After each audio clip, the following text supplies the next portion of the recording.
Hello parents, நான் உங்கள் doctor ஷகுல் Ramanuja Mukundan. Pacifier எப்படி ஸ்டாப் பண்ணணும்? இது எங்கிட்ட அடிக்கடி பேரண்ட்ஸ் கேட்குற ஒரு கொஸ்டின் தான்.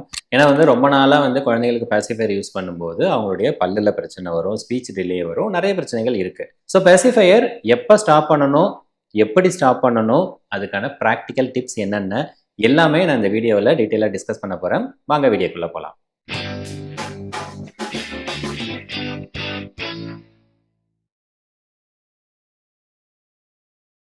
ஃபர்ஸ்ட் எதனால இந்த பாசிஃபையர் குழந்தைங்களுக்கு கொடுக்குறோம்? குழந்தை ரொம்ப அழுதுகிட்டே இருக்காங்க அப்படின்னும் போது அதை எடுத்து வாயில வைக்கும்போது குழந்தை அதை சக் பண்ணிக்கிட்டே சைலண்ட் ஆகிடுவாங்க, தூங்கிடுவாங்க.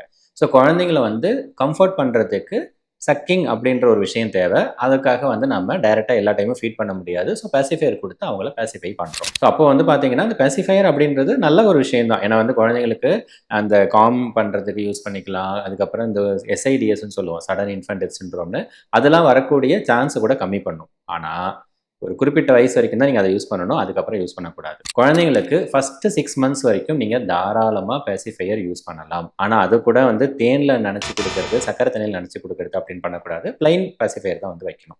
சுத்தமான முறையில் இருக்கணும். 6 monthsலேருந்து 12 monthsக்குள்ளார கிராஜுவலாக நீங்கள் அதை வித்ட்ரா பண்ணணும். ஸோ ஒரு வயசுக்கு அப்புறமா பாசிஃபையர் யூஸ் பண்ணுறத அவாய்ட் பண்ணுறது ரொம்பவே நல்லது. 2 வயசுக்கு அப்புறம் சுத்தமாக யூஸ் பண்ணக்கூடாது. ஸோ ஒரு வயசுன்னு கட் ஆஃப் வச்சுக்கோங்க. ஏன்னா ஒரு வயசுக்கு எய்ம் பண்ணால் தான் அட்லீஸ்ட் நீங்கள் 1.25 1.5 வயசில் கம்ப்ளீட்டாக அதை ஸ்டாப் பண்ண முடியும். ஸோ எப்படி ஸ்டாப் பண்ணலாம், அதுதான் இப்போ அடுத்த பெரிய கொஸ்டின் எல்லாருக்கும் இருக்கிறது.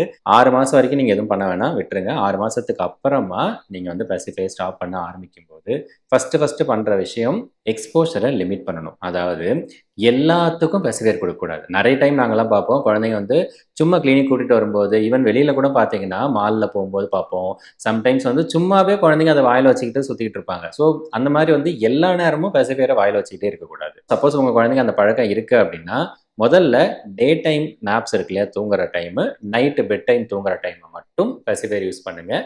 மற்ற எல்லா டைமும் முதல்ல கட் பண்ணுங்கள். ஒரு 1-2 வாரத்துக்கு அப்புறமா டே டைமில் பாசிஃபையர் யூஸ் பண்ணுறதை ஸ்டாப் பண்ணிவிட்டு நைட்டு மட்டும் கண்டினியூ பண்ணுங்கள். ஒரு மாதம் அந்த மாதிரி கண்டினியூ பண்ணிவிட்டு 1 monthக்கு அப்புறமா நைட் டைம் பாசிஃபையர் யூஸ் பண்ணுறதை ஸ்டாப் பண்ணுங்கள். ஸோ அந்த மாதிரி கிராஜுவலாக குழந்தைக்கு அந்த பழக்கத்தை வித்ட்ரா பண்ணணும். இது ஃபஸ்ட்டு பாயிண்ட்டு. 2வது பாயிண்ட்டு, அந்த மாதிரி நீங்கள் ஸ்டாப் பண்ணும்போது குழந்தைங்களுக்கு ஆல்டர்னேட் கம்ஃபர்ட் டெக்னிக்கு இல்லைனா ஆல்டர்னேட் கம்ஃபர்ட் ஆப்ஜெக்ட்ஸ் இன்ட்ரடியூஸ் பண்ணணும். ஏன்னா பாசிஃபையர் அப்படின்றது குழந்தைங்களை கம்ஃபர்ட் பண்ணுறதுக்கு யூஸ் பண்ணுற ஒரு விஷயம். அதை எடுத்துட்டீங்க அப்படின்னும் போது குழந்தைங்களுக்கு கம்ஃபர்ட் பண்ணுறதுக்கு ஒரு விஷயத்தை நீங்கள் இன்ட்ரடியூஸ் பண்ணி ஆகணும். இப்போ குழந்தைங்க தூங்குறதுக்கு பாசிஃபையர் யூஸ் பண்ணால் தான் தூங்குறாங்க அப்படின்னா தூங்குற டைமில் அவங்களுக்கு ஒரு நல்ல ஒரு பிளாங்கெட் கொடுங்க. அதாவது நல்ல ஒரு புசுன்னு இருக்கிற ஒரு போர்வையோ இல்லைனா ஒரு ஸ்லீப் அசோசியேஷன் டாயோ நீங்கள் இன்ட்ரடியூஸ் பண்ணிங்கன்னா அதை கையில் பிடிச்சிக்கிட்டோ இல்லை அதை ஹக் பண்ணிக்கிட்டோ குழந்தை தூங்கிடுவாங்க. பாசிஃபையர் எதிர்பார்க்க மாட்டாங்க. அதே மாதிரி குழந்தைய தூங்க வைக்கிறதுக்கு நீங்கள் யூஸ் பண்ணுறீங்க அப்படின்னா பாசிஃபையருக்கு பதிலாக நீங்கள் குழந்தைங்களை தட்டி கொடுத்து தூங்க வைக்கிறது, தாலாட்டு பாடி தூங்க வைக்கிறது, இந்த மாதிரி ஏதாச்சும் ஒரு டெக்னிக்கை நீங்கள் ஃபாலோ பண்ணிவிட்டு பாசிஃபையர் கொஞ்சம் கொஞ்சமாக எடுத்துடலாம். ஸோ இது 2வது விஷயம். 3வது பாயிண்ட்டு, குழந்தை கொஞ்சம் பிக்கர் சைல்டாக இருக்காங்கன்னு வச்சுக்கோ, ஒரு 1.5-2 வயசுக்கிட்ட இருக்காங்க, பாசிஃபையர் இவங்களால ஸ்டாப் பண்ண முடியல அப்படின்னா அந்த ஏஜில் இருக்கிற குழந்தைங்க நீங்கள் சொல்கிறத புரிஞ்சுப்பாங்க. ஸோ நீங்கள் சொல்லலாம், நீங்கள் பெரிய குழந்தை ஆகிட்டேன், ஸோ பெரிய பையன் ஆகிட்டேன் இல்லை பெரிய பொண்ணு ஆகிட்டேன், இந்த டைம் இதுக்கப்புறம் இதை நீங்கள் வாயில் வச்சுருக்கக்கூடாது. இல்லைனா ஏதாச்சும் ஒரு ஸ்டோரி பாசிஃபையர் யூஸ் பண்ணக்கூடாது அப்படின்றது ரிலேட்டடாக உங்களுக்கு ஸ்டோரிஸ் நெட்டில் கிடைக்கும், டவுன்லோட் பண்ணி வச்சுக்கோங்க. அந்த ஸ்டோரியை டெய்லியும் சொல்லுங்கள். டெய்லி சொல்ல சொல்ல அவங்களுக்கு கொஞ்சம் கொஞ்சமாக ஓகே பாசிஃபையர் யூஸ் பண்ணக்கூடாது போல் அப்படின்னு சொல்லி அவங்களுக்காக தோணும், பாசிஃபையர் யூஸ் பண்ணுறதை ஸ்டாப் பண்ணிப்பாங்க. 4வது பாயிண்ட்டு, குழந்தைங்க கொஞ்சம் bigger child still pacifier use பண்ணுறாங்க அப்படின்னா அவங்களுக்கு பாசிட்டிவ் ரீஇன்ஃபோர்ஸ்மெண்ட் பண்ணணும். அதாவது ஸ்டார் சார்ட்டிங் இல்லைனா என்கரேஜ் பண்ணுற மாதிரியான விஷயங்கள் பண்ணணும். சப்போஸ் ஒரு டே ஃபுல்லாக அவங்க யூஸ் பண்ணல, இல்லை நைட்டு ஃபுல்லாக தூங்குறதுக்கு பாசிஃபையர் யூஸ் பண்ணலை அப்படின்னா அதுக்கு ஒரு ரிவார்டு கொடுங்க, ஒரு ஸ்டார் கொடுங்க. அந்த மாதிரி ஒரு நைட்டும் அவங்க பாசிஃபையர் இல்லாமல் தூங்கும்போது ஒரு ஸ்டார் கொடுத்துக்கிட்டே வாங்க. ஒரு 10 இல்லை 15 ஸ்டாரோ வந்துச்சு அப்படின்னா அவங்களுக்கு பிடிச்ச ஒரு விஷயத்த செஞ்சுங்க. ஸோ அந்த மாதிரி பண்ணும்போது குழந்தைங்களுக்கு அது ஒரு பாசிட்டிவ் என்கரேஜ்மெண்ட்டாக இருக்கும்போது பாசிஃபையரை விடுறதுக்கு ரொம்பவே ஹெல்ப் பண்ணும். 5வது விஷயம், டிஸ்ட்ராக்ஷன் டெக்னிக். கொஞ்சம் ஒரு எங்கர் ஏஜ் லைக் ஒரு 8 month to 1 year அந்த ஏஜில் யூஸ் பண்ணிக்கலாம். பாசிஃபையர் தேவைப்படுற ஒரு சுச்சுவேஷன் வருது அப்படின்னா அவங்க கண்ணில் பாசிஃபையர் படாமல் பார்த்துக்கோங்க. அது வந்து பார்க்கக்கூடாது. அவங்க பார்த்தா தான் கண்டிப்பாக அதை கேட்க தான் செய்வாங்க. அது படாமல் பார்த்துக்கோங்க. அந்த டைமில் அவங்க ரொம்ப இரிட்டபிளாக இருக்காங்க, அழுகுறாங்க அப்படின்னா டிஸ்ட்ராக்ட் பண்ணி சம்திங் வேறு ஏதாச்சும் ஒரு ஆக்டிவிட்டி கொடுங்க. சம்திங் ஏதாச்சும் ஒரு கலர்ஃபுல்லாக இருக்கிற டாய்ஸோ பில்டிங் பிளாக்ஸோ சம்திங் ஏதாச்சும் கொடுக்கும்போது குழந்தையோட ஃபோக்கஸ் வந்து அதில் போயிடும். ஸோ அவங்கள வந்து அந்த பெசிஃபையரை திங்க் பண்ண வைக்காம நீங்க வந்து டிஸ்ட்ராக்ட் பண்ணிட்டு அவங்கள வந்து டாய்ஸோ இல்லை விளையாடுறதோ இல்லை நீங்க அவங்க கூட விளையாடுறதோ சம்திங் பண்ணும்போது குழந்தைங்க வந்து பெசிஃபையர் நினைச்சு அதை வந்து மறந்துடுவாங்க. இதில் வந்து ஃபோக்கஸ் போயிடும். ஸோ டிஸ்ட்ராக்ஷன் டெக்னிக் வந்து ரொம்பவே யூஸ்ஃபுல்லாக இருக்கும். ட்ரை பண்ணி பாருங்க. 6வது விஷயம், நீங்க இது எல்லாம் ஃபாலோ பண்ணாலும் ஒரு 2லேருந்து 4 வாரம் ஆகும் குழந்தைக்கு அந்த பெசிஃபையர்லேருந்து வெளியில் வர்றதுக்கு.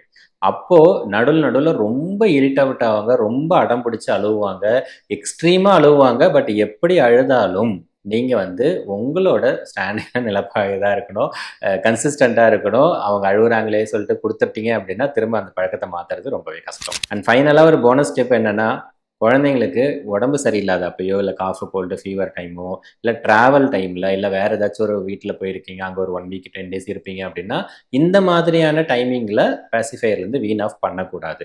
ஏன்னா இந்த டைமில் அவங்களுக்கு கம்ஃபர்ட் கண்டிப்பாக தேவை.